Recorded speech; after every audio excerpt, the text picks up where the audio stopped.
దేశాన్ని సుదీర్ఘకాలం పాటు పాలించిన ప్రధానుల్లో ఒకరైన మన్మోహన్ సింగ్ 2004 నుంచి 2014 వరకు ప్రధానమంత్రిగా ఉన్నారు.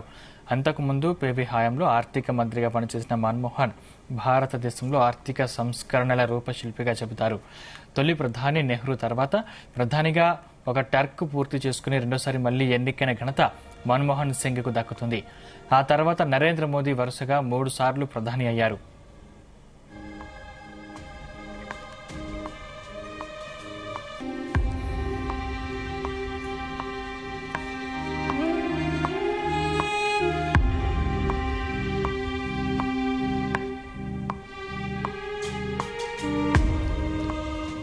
నేడు మోదీ నాయకత్వంలో బలంగా ఉన్న భారత విదేశాంగ విధానం వెనుక మాజీ ప్రధానులు మన్మోహన్ సింగ్, అటల్ బిహారీ వాజ్పేయి వేసిన పటిష్టమైన పునాదులే కారణం. ముఖ్యంగా 90వ దశకంలో భారత్ తీసుకున్న 2 ప్రధాన నిర్ణయాలు భారత దౌత్య విధానం దృక్పథంతో మార్పులు తీసుకొచ్చాయి. అవే పివి నరసింహారావుతో కలిసి 1991లో ఆర్థిక మంత్రిగా మన్మోహన్ సింగ్ చేపట్టిన ఆర్థిక సంస్కరణలు, అటల్ బిహారీ వాజ్పేయి సారథ్యంలో 1998 నాటి పోఖ్రాన్ అణు పరీక్షలు. నేడు భారత్ ప్రపంచ శక్తిగా ఎదగడంలో చాలా మంది నాయకులు దోహదపడ్డారు. కానీ ఈ 2 నిర్ణయాలు మాత్రం ఆధునిక భారతావని ప్రయాణానికి బాటలు వేశాయి.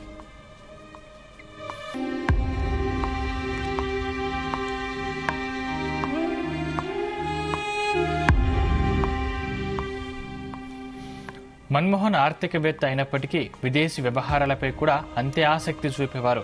2004లో అటల్ బిహారీ వాజ్పేయి నుంచి పగ్గాలు చేపట్టిన తర్వాత దీనిపై ప్రత్యేక దృష్టి సారించారు. భారత విదేశాంగ విధానంలో పోఖ్రాన్ అణు పరీక్షలు కీలకమైనవని విశ్వసించిన సింగ్ వాజ్పేయి ప్రభుత్వం మొదలుపెట్టిన కార్యక్రమాన్ని కొనసాగించారు.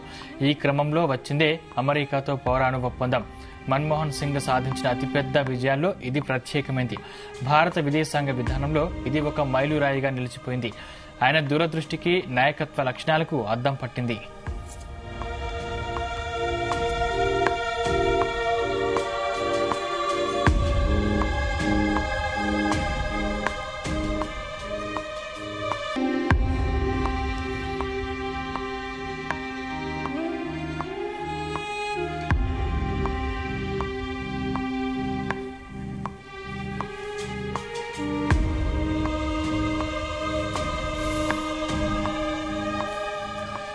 దశాబ్దాల పాటు అణ్వస్త్రపరంగా భారత్ను ఒంటరిగా మిగిల్చిన అంతర్జాతీయ సమాజానికి ఈ చారిత్రాత్మక ఒప్పందంతో ధీటుగా బదులొచ్చింది.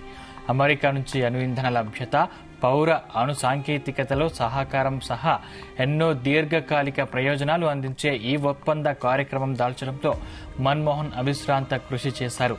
నాటి అమెరికా అధ్యక్షుడు జార్జి బుష్తో కలిసి మన్మోహన్ సింగ్ 2005 జూలై 18న పౌర అణు ఒప్పందానికి సంబంధించిన విధి విధానాలపై సంయుక్త ప్రకటన చేశారు. అయితే ఈ ఒప్పందాన్ని యూపీఏ సంకీర్ణ కూటమి సర్కారులోని భాగస్వామ్యుల మధ్య చిచ్చు రేపింది.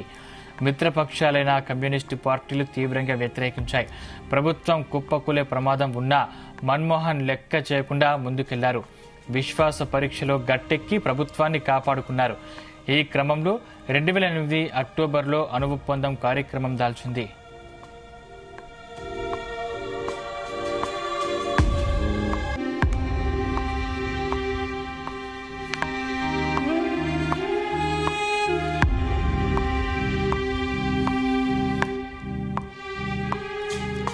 భారత్, అమెరికా మధ్య జరిగిన ఈ చారిత్రాత్మక ఒప్పందంలో ప్రస్తుత కేంద్ర మంత్రి జయశంకర్ కీలకంగా వ్యవహరించడం విశేషం. నాడు ఆయన విదేశాంగ శాఖ జాయింట్ సెక్రటరీగా ఉన్నారు. అణు విధానం రూపకల్పనలో కీలక సభ్యుల్లో ఒకరిగా జయశంకర్ను మన్మోహన్ ఎంపిక చేశారు. భారత అణుశక్తి విభాగంతో పాటు ప్రధానమంత్రి కార్యాలయానికి అపరిమిత ప్రవేశం కల్పించేందుకు జయశంకర్కు ఆయన ప్రత్యేక క్లియరెన్స్ ఇచ్చారు. దీంతో న్యూక్లియర్ సప్లయర్ గ్రూప్ నుంచి భారత్ సహాయం పొందడానికి, అలాగే అమెరికాతో పౌర అణు ఒప్పందం విధి విధానాల రూపకల్పనలో జయశంకర్ అవిశ్రాంతంగా పనిచేశారు. ఈ ఫ్రేమ్వర్క్ కు నాటి రాష్ట్రపతి డాక్టర్ ఏపీజే అబ్దుల్ కలాం